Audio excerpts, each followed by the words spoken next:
9वीं fail, जो 9वीं पास नहीं कर पाया, 9वीं फेल, वो डिग्री पास वालों का जिंदगी अगर संवार देता है तो मुझे 9वीं फेल चाहिए। हिंदुत्व की आप बात कर रहे हैं, तेज प्रताप से ज्यादा हिंदुत्व है आपके अंदर। आज बेंगलोर के यशवंतपुर स्टेशन पे श्रीमान लालू जी का नाम लिखा हुआ है। आज बिहार के विभिन्न जगहों पर घूमने से और लोगों से बात करने पर, खासकर युवाओं से बात करने पर निकलकर जो बात सामने आ रही है, युवाओं के पहले पसंद बन रहे हैं तेजस्वी यादव। ऐसा कहे कि युवाओं के आइकन हो रहे हैं तेजस्वी यादव। शायद आपने भी ऐसा ही सोचा है। जरूर ऐसा ही सोचा। क्या है तेजस्वी में, वो कौन सी खूबी है कि आप युवाओं के आइकन बन रहे हैं तेजस्वी? युवाओं के आइकन, अब रही बात अपॉर्चुनिटीज जो होते हैं वो ग्रैब करने का फर्स्ट प्रायोरिटी युवाओं की होती है, क्योंकि उन्हीं की एज लिमिट या जो भी हो, सरकारी नौकरी या रोजगार के विषय में किसी भी देश की अर्थव्यवस्था का सबसे बड़ा न्यू नौजवान होता है। जो इंसान सालों के काम को 11 महीने के कार्यकाल में पूरा कर दिया। मतलब कैसा सालों का कार्य? जैसे नौकरी की बात, जो तेजस्वी जी ने जो नौकरी देने की बात की थी, जिसपे हमारे माननीय मुख्यमंत्री जी का ये कहना था कि अपने बाप के यहाँ से नौकरी दोगे।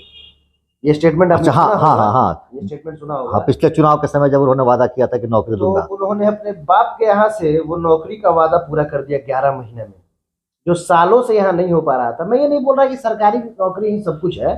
सारा स्टेट के सारे बच्चे, सारे नौजवान सरकारी नौकरी नहीं कर नहीं कर ऐसा कुछ नहीं होता है। हाँ, सरकार के पास इतने ऑप्शन नहीं है। ऑप्शन नहीं है।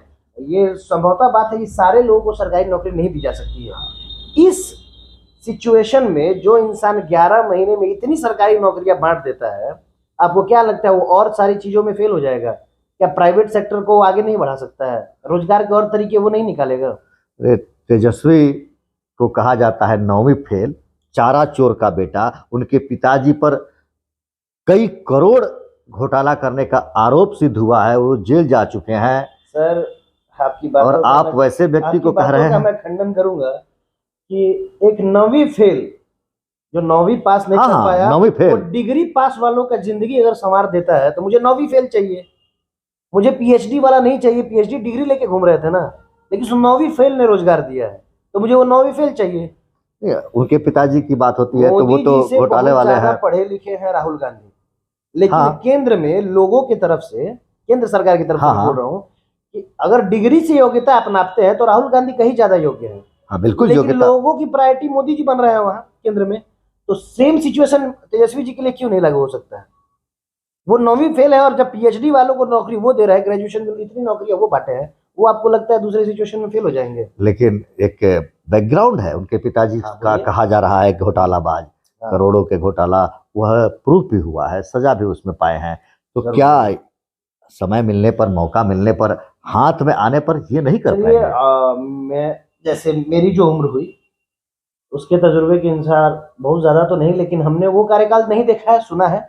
2 मिनट के लिए मान लिए कि लालू यादव के समय में बहुत बुरा हुआ। हाँ, तो क्या बीजेपी के समय में यहाँ पे मेट्रो ट्रेन चलने लगी थी क्या? नहीं, ऐसी बात तो नहीं है। यहाँ पे फॉरेन इन्वेस्टमेंट होने लगी थी ना, ऐसी बात नहीं है। मैं भी एक युवा हूँ और मैं यहाँ बिहार छोड़ के बैंगलोर में रहता हूँ। तब तो लालू जी का दौर नहीं था, तब तो लालू जी नहीं थे, तो 11 महीने का कार्यकाल था उनका। तब तो नीतीश जी थे। हाँ, नीतीश जी थे, बीजेपी के सहयोग से सरकार चल रही। क्यों गए हम? केरल क्यों गए हम? विदेश में मजदूरी करने क्यों गए? उसमें लालू जी दोषी थे। उसके पहले लालू जी रेल मंत्री भी रहे। रेल को कहां से कहां पहुंचाए देख लीजिए। आज बेंगलोर के यशवंतपुर स्टेशन पे श्रीमान लालू जी का नाम लिखा हुआ है। सिर्फ बुराई देख रहे हैं। रेलवे में जॉब फॉर लैंड की कंप्लेन भी उनके ऊपर है, वह भी मुकदमा चल रहा है, उसमें भी उन्होंने घोटाला किया है। और बाकी सब जो हमारी भारतीय जनता पार्टी है और जो भी पार्टियां यहाँ पे रही हैं, उन्होंने तो बहुत अच्छा काम किया। उन पे कोई भी घोटाले का कोई आरोप नहीं है, नीट एंड क्लीन है। हाँ, बिल्कुल, एकदम नीट एंड क्लीन है। सारा आरोप लालू जी पे है, सारा बर्बाद तो लालू जी करके चले गए। हाँ, मतलब रेलवे में उन्होंने जो नौकरियां दी उसके लिए जमीन लिया उन्होंने। और नीतीश जी ने तो हम लोग को सीधा एसेंचर, IBM जैसी कंपनी यहाँ पे लाके बैठा दिए। IT फैक्ट्रीज बन गई यहाँ पे, बहुत सारी ऐसी टॉप यूनिवर्सिटी ऑक्सफोर्ड की तरह बन गई जिसमें हम लोग पढ़ रहे हैं। मैं नीतीश जी की बात वहां नहीं कर रहा हूँ, क्या किया क्या नहीं किया। आपने कहा आइकन बन रहे हैं तेजस्वी, आइकन है, पसंदीदा तेजस्वी। आप तेजस्वी लालू को लालू जी को, तेजस्वी तेज प्रताप जी को 2-3 एक गुंडा राज का नाम दिया जाता है। हाँ, जंगल राज बिहार में था। हाँ, आप उस समय नहीं देखे हैं? जो हाँ। लोग देखे हैं पूछिए, 4 बजे के बाद हम तो घरों से लोग नौकरियां नहीं देखे ना, निकलते थे। तेजस्वी जी के हाथ से नौकरी देखे हैं, तो हम तो उस पर वोट देंगे। नहीं, हमने देखा है कि लोग हाँ। 4 बजे के बाद घर से बाहर नहीं निकलते थे। हम मान रहे हैं, हमने वो दौर नहीं देखा है, जाना है, सुना है। अभी कार्यकाल में चलिए लालू जी नहीं है, लालू जी के विचार पे भी हम बात करेंगे। अभी फिलहाल हमारी तेजस्वी जी की सरकार बनने जा रही है, चाहे जो भी है, हम कोई पार्टी के कार्यकर्ता नहीं है, लेकिन हम अपने आंख से तेजस्वी जी को नौकरी बांटते देखे हैं, तो हम जिसको देखेंगे उनको देंगे। मुख्यमंत्री नीतीश जी थे। मुख्यमंत्री नीतीश जी थे, तो इससे पहले भी तो मुख्यमंत्री पिछले 9 बार शपथ ले चुके हैं। नौकरियां इन्हीं 11 महीनों में क्यों आई?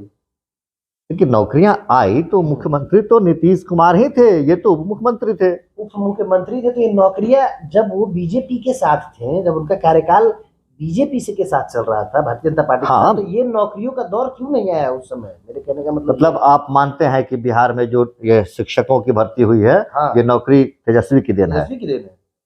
और क्या किसकी देन है? आने वाले भविष्य में आप तेजस्वी को बिहार का मुख्यमंत्री देखना चाहेंगे? देखना चाहेंगे, हम मान रहे हैं वो बिहार के मुख्यमंत्री हैं। मान इस रहे बार हैं उनको कोई हराने वाला नहीं है, आने वाले और ना ही समय हम कोई कार्यकर्ता है। और अपने बारे में हम परिचय दे दें आपको, उनको धर्म से भी जोड़ा जाता है कि वो मुसलमानों की पार्टी है।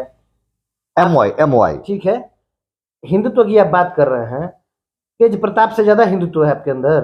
तेज प्रताप जी से ज्यादा हिंदुत्व अगर है उनके पास, बताइए, 2 मिनट डिबेट कर ले। क्या तेज प्रताप? हाँ, तो वो तो दोनों भाई, वो दोनों एक साथ जब चल रहे हैं, तो दोनों पैरेलल, दोनों की स्टेटमेंट देखिए। हाँ, प्रॉब्लम ये है ना, एक मानसिकता बना दी गई है कि आप हिंदू, तो कट्टर हिंदू क्या होता है जी? कट्टर हिंदू तो कुछ होता ही नहीं है। काहे कट्टर बनना है? हम सबको साथ लेके चलने के लिए चलेंगे तो हम दोषी हो गए, आरोपी हो गए। नहीं, सबको साथ लेकर चलिए। और हम उनके साथ हैं, हम उनके साथ हैं। हम जो जो पढ़े लिखे लोग हैं, जो अपॉर्चुनिटीज को जैसे पा रहे हैं, सिचुएशन को देख रहे हैं, वो डिसाइड करेंगे ना। आई डोंट थिंक कि compete कर पाएगी बीजेपी की कोई ऐसे नेता, ऐसे लीडर। वो एक पढ़ा लिखा इंसान है। आप 9वीं फेल, 9 एजुकेशन डिग्री से नहीं आती है, संस्कार भी डिग्री से नहीं आता है। आपके अंदर जो संस्कार है, आपके परिवार ने आपके अंदर डाला है। मोदी जी भी डिग्री दिखाते रहते हैं। आपने सुना एक बिहार के युवा की सोच, एक बिहार के युवा की समझ और एक बिहार के युवा के तर्क। मानना पड़ेगा, बिहार बदल रहा है, बिहार के युवा बदल रहे हैं, और अब बिहार के युवा अपना भविष्य भी समझ रहे हैं। आप बने रहे चंपारण मिरर के साथ। समय समय पर आपको हम बिहार के युवाओं की और बिहार के लोगों की क्या मांग है, क्या सोच है, क्या विचार है, उससे अवगत कराते रहेंगे। आप देखते रहे चंपारण मिरर।